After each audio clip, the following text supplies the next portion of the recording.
Wesh la Famax, on se retrouve pour le débrief du match entre le PSG et Bordeaux qui se termine sur un 2 buts partout.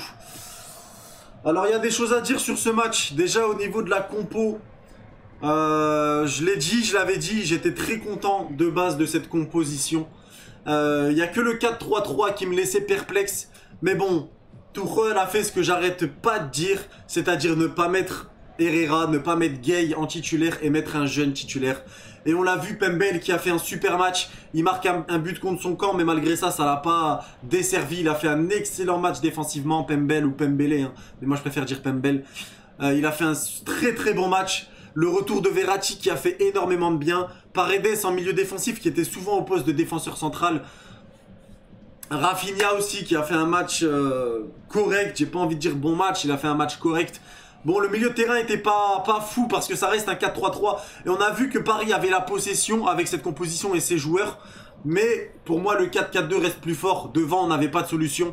Neymar en attaquant, c'est trop, ça joue trop perso. Ça joue trop perso, ça lâche pas sa balle, ça va faire la diff tout seul. Tandis que si t'as Neymar à gauche, Mbappé devant, de son côté en pointe, c'est mieux. Avec Icardi en deuxième buteur et Di Maria à droite, c'est le top du top. Tu mets Verratti, Paredes au milieu. Et là, on est calé, il n'y a pas besoin d'aller chercher plus loin. On a testé ce 4-3-3, le 4-3-3 ça ne convient pas à Paris. J'étais d'accord pour l'essayer dans ce match. Mais maintenant voilà, on a vu ce que ça a donné.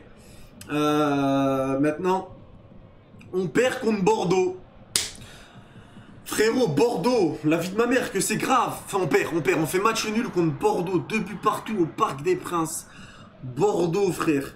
Bordeaux, il y a 8 habitants, 7 vignobles. Voilà, dans la ville, ils sont en train de faire du vin en écrasant des raisins. Voilà, je sais pas ce qu'ils font d'autre à Bordeaux. Le sport national, c'est le lancer de raisin à Bordeaux, le lancer de bouteilles. Voilà, ils sont tous rabat. Tu parles avec un mec qui est rabat. C'est une ville lambda. Voilà, les gens, ils sortent à 8 h de chez eux, ils rentrent à 16 h. Ils font que travailler.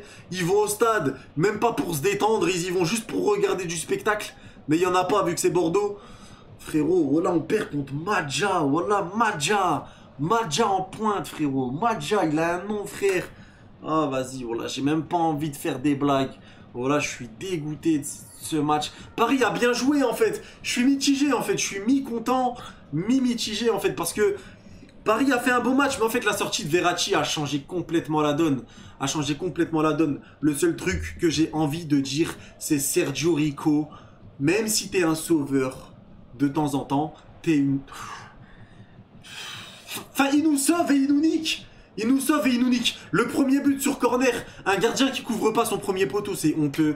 Sur la frappe d'Adli, il se décale, il fait un mouvement qui se décale, qui l'empêche d'aller sur le ballon. C'est incompréhensif. Wallah, je comprends pas. Sergio Rico, ce gardien, il pue le mort. Il pue la merde. Il nous sauve sur 2 actions. Mais voilà, il nous tue sur 2 autres. Donc voilà quoi, ça sert à rien.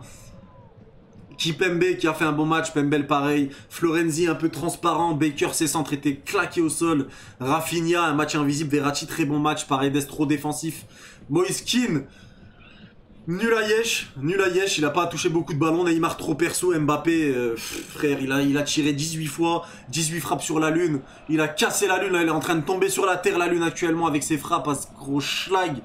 Voilà frère, on a perdu contre Wang, voilà Wang. Le joueur de Bordeaux, il s'appelle Wang. Voilà, tu me boules, tu lui envoies une patate, tu le boomes, ça devient un boomerang. Voilà, avec son nom de fou malade. Voilà, Costil. Voilà, Costil. Ce gardien, il joue à Bordeaux depuis 59 ans. Il fait des gros matchs que contre Paris, frère. Que contre Paris, il sort des gros matchs. Putain, ça me rend que dingue. Voilà. Et l'arbitrage aussi, vas-y, j'ai même pas envie d'en parler de l'arbitrage. Mais là, je suis mitigé. Parce que je suis content de la compo. Paris a quand même bien joué dans le jeu. Mais le 4-3-3, ça convient pas. Avec un 4-4-2, on aurait été beaucoup plus joueur. Et ça, j'en suis persuadé. Qu'avec un 4-4-2, on aurait beaucoup mieux joué que ça. Zerkan, voilà, Zerkran aussi, ce fou malade. Il était très bon. Ben Arfa qui a fait un match exceptionnel. Hein. Ben Arfa a fait un match exceptionnel. Ceux qui doutaient de son talent, on le voit bien, il est exceptionnel. Je pense notamment à ses petites percées dans la surface parisienne. Il a été incroyable. Mais Bordeaux est resté à 72 derrière dans la surface en fin de match. Et ça commence à me casser les couilles aussi, les équipes qui jouent pas au foot. Ça me rend fou. Donc voilà, que dire, pour moi, c'est Neymar un peu qui tue le match. L'entrée d'Herrera qui est dégueulasse. Hein. Herrera dégueulasse. On voit que Verratti était plus sur le terrain. Il pue sa mère, ses passes nul, défensif nul. Frère, il était nul à chier, tout était nul. On fait un 2-2, frère, je sais même pas d'où il sort, je comprends pas. Ce match était bizarre, la vérité, ce match était bizarre. J'ai rien de plus à dire. On verra ce qui va se passer contre Manchester, mais on va se faire péter le cul si on joue en 4-3-3, je vous le dis d'entrée. En tout cas, il a pas mis Gay Herrera, j'espère que c'est bon signe et que c'est pas pour les préserver. J'espère qu'on verra un 4-4-2 avec Mbappé, Icardi en pointe, Di Maria à droite, Neymar à gauche, Verratti, Paredes au milieu, Baker en défenseur gauche, Kipembe, Marquinhos en défenseur central et Florenzi à droite. Pour moi, c'est la meilleure des compos possibles. En tout cas, je vous laisse là. On se donne rendez-vous pour un prochain live, une prochaine vidéo. Des bisous à tous et ciao ciao.